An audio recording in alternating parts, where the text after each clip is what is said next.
Okay guys, welcome back again dito sa ating channel, Bulacan Coins Buyer PH. At sa bidyong ito mga kabarya ay pag-uusapan natin ang isa sa pinakamahal na 50 centavos na old coins na aking patuloy na binibili. Ito nga po yun, ipapakita ko po sa inyo kung ano yung itsura niya at yung detalye niya. At ito po yun. So ito po ay isang 50 centavos na 1907. Ginamit pa natin noong mga panahon ng Amerikano. At ang nakalagay dito ay isang babaeng Pilipina na nakatayo at may hawak na martilyo. Sa bandang kanan naman niya, mga kabarya, ay nakalagay ang isang bulkan. Sa bandang itaas naman ay may nakasulat na 50 centavos. Sa ibaba naman mga kabarya ay nakalagay ang salitang Pilipinas.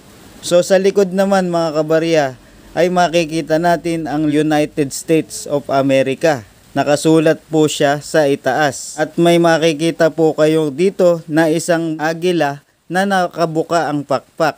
At may tinatapakan siyang tatlong palaso. Meron din naman nakalagay na shield na may simbolo ng watawat ng Amerika. Sa bandang ibaba naman mga kabarya ay nakalagay ang 1907. Kung kailan po siya ginawa.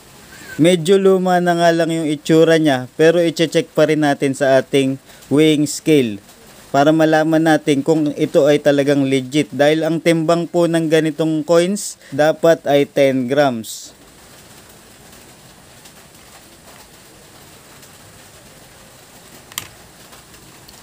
So ayan mga kabarya, nakalagay dito ay 19.6. Ibig sabihin napudpud na po siya dahil sa ginamit natin noong mga panahon ng Amerikano. So try natin baliktarin, baka mamaya nagloko lang ang ating weighing scale. So ayan, talagang 9.6 lang ang kanyang timbang.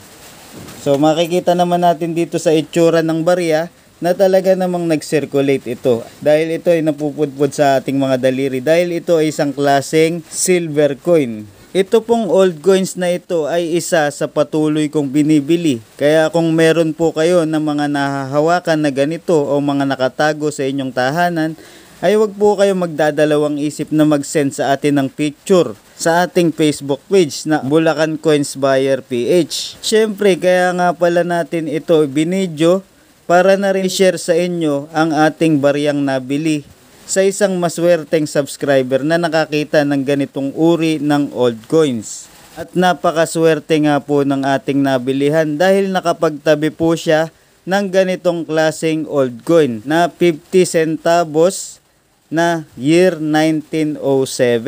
Kaya kung meron po kayo nito, ay i-message nyo lamang po ako at hihintayin ko po ang inyong mga mensahe dito sa ating Facebook page na Bulacan Coins Buyer PH. Maraming salamat po.